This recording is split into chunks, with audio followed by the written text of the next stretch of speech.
안녕하세요. 원피스입니다. 요즘 다시 포털 사이트 뉴스 헤드라이트만 보고 코인 거품 꺼진다, 코인은 가치가 없다 많이들 보셨나요? 오늘 영상은 조금 길고 무거울 수 있습니다. 하지만 끝까지 집중해서 보세요. 본격적인 이야기 전에 팩트 체크부터 확실히 하고 갑시다. 최근 미국 증권거래위원회가 2024년 5월 28일부로 주식 결제 주기를 기존 T2에서 T1으로 앞당긴 거 아시나요? 주식 팔면 이틀 뒤에나 돈 들어오던 그 답답한 시스템이 하루로 바뀐 겁니다. 영국과 유럽도 눈치 보며 따라가고 있습니다. 그런데 여러분, 월스트리트가 고객들 편하라고 이걸 바꿨을까요? 천만의 말씀입니다. 이건 레거시 시스템이 한계에 다다랐다는 철저한 항복 선언입니다. 바로 암호화폐 때문입니다.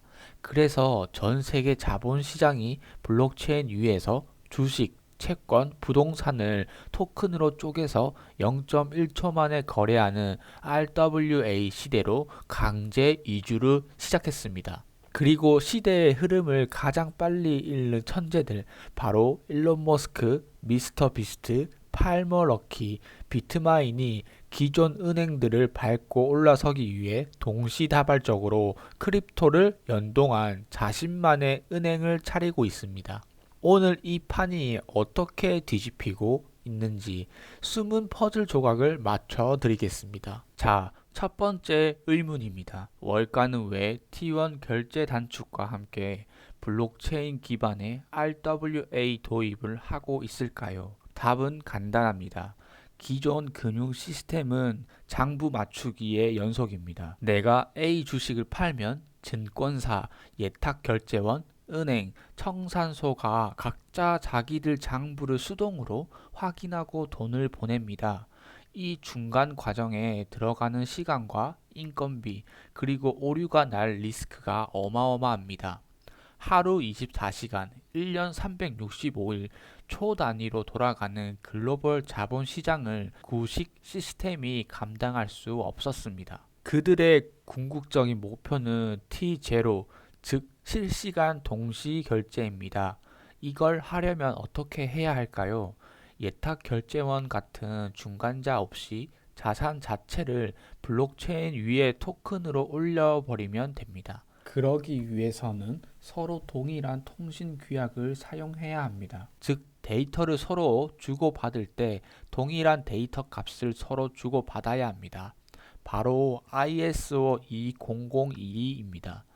통신 규약이 해결이 됐으니 세계 최대 자산운용사 블랙록 행보를 확인해 볼까요? 블랙록은 비들 펀드를 만들며 RWA 실물 연계 자산 시장에 공격적으로 뛰어들었습니다. 심지어 최근에 이더리움 스테이킹 ETF 상품도 출시했습니다. 이전까지 반대만 외치던 회사들이 스테이킹 수익을 상품으로 출시했습니다. 레리 핑크가 180도 입장을 바꿨습니다. 2017년도에는 돈 세탁의 지표라고 말을 했으며 2025년 12월 비트코인에 대한 나의 의견은 틀렸다라고 다시 번복하게 됩니다. 2017년에서 2025년에 조금 자세히 들여다볼 필요가 있습니다.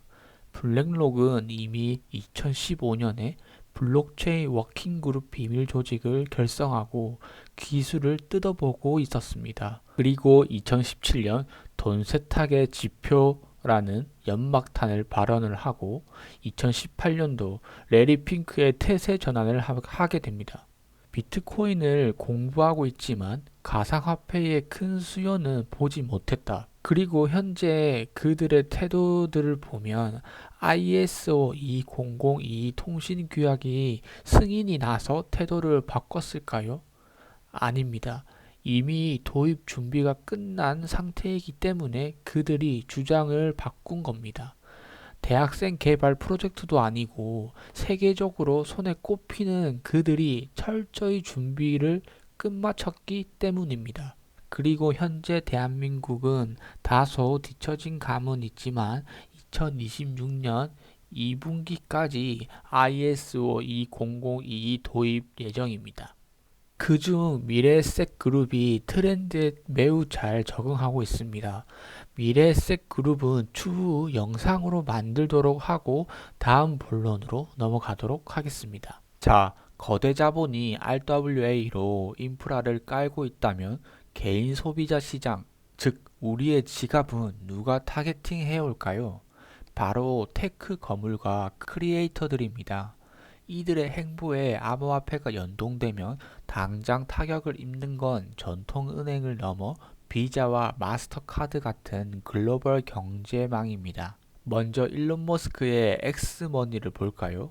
엑스머니의 궁극적 목표는 비트코인 같은 암호화폐를 연동해 전 세계 어디든 국경 없이 중간 단계 없이 수수료 0원에 가깝게 돈을 쏘게 만드는 겁니다. 비자와 마스터카드는 가맹점과 소비자 사이에서 통행료를 거두며 수십 년간 이익을 챙겨왔습니다. 하지만 X 플랫폼 안에서 크립토 레일로 돈이 오가면 이들은 완벽하게 패싱 당합니다. 미스터 비스트는 한술 더 뜹니다. 그가 인수한 10대 타깃 금융앱 스텝은 이미 아이들에게 암호화폐 투자 기능을 제공합니다.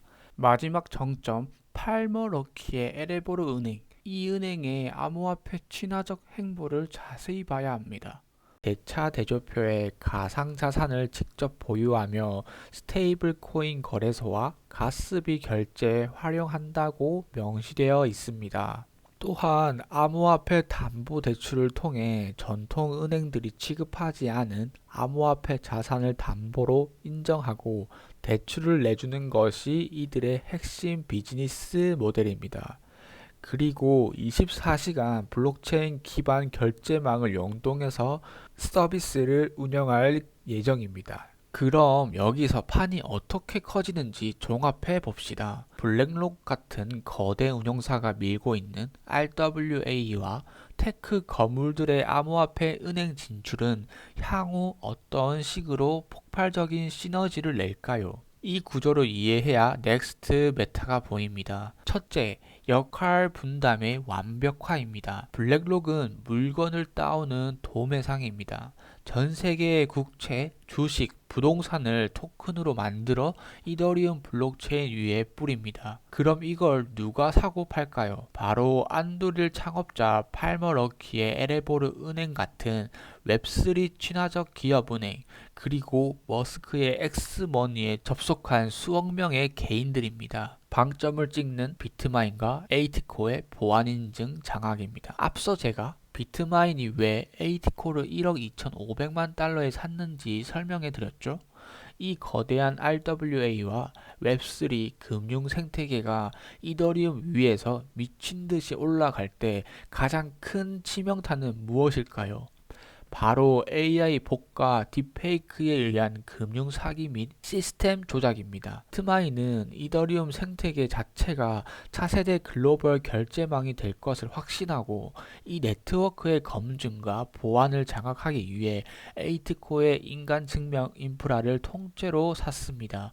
블랙록이 물건을 만들고 머스크와 럭키 그리고 미스터 비스트가 시장을 깔았을 때 이 시장에 입장하는 내가 못이 아니라는 진짜 인간인지 증명해봐라는 문지기 역할을 하는 게 바로 트마인과 에이티코의 인피니티 플랫폼입니다. 아예 블록체인 위에서 돌아가는 무인화된 거대 프라이빗 뱅크이자 보안 인프라를 지어버린 거죠. 정리하겠습니다. 전통은행들이 T1 결제라며 헐떡거리고 있을 때 블랙록 같은 거대 자본은 이미 RWA 토큰화로 블록체인 위에 거대한 고속도로를 깔았습니다. 그리고 일론 머스크, 미스터 비스트, 톰리 같은 룰 브레이커들은 그 고속도로의 톨게이트와 주유소를 미리 선점하고 있습니다. 이건 내가 코인을 좋아하고 싫어하고의 문제가 아닙니다. 거스를 수 없는 시대의 파도입니다. 남들이 여전히 암호화폐를 사기라고 욕하며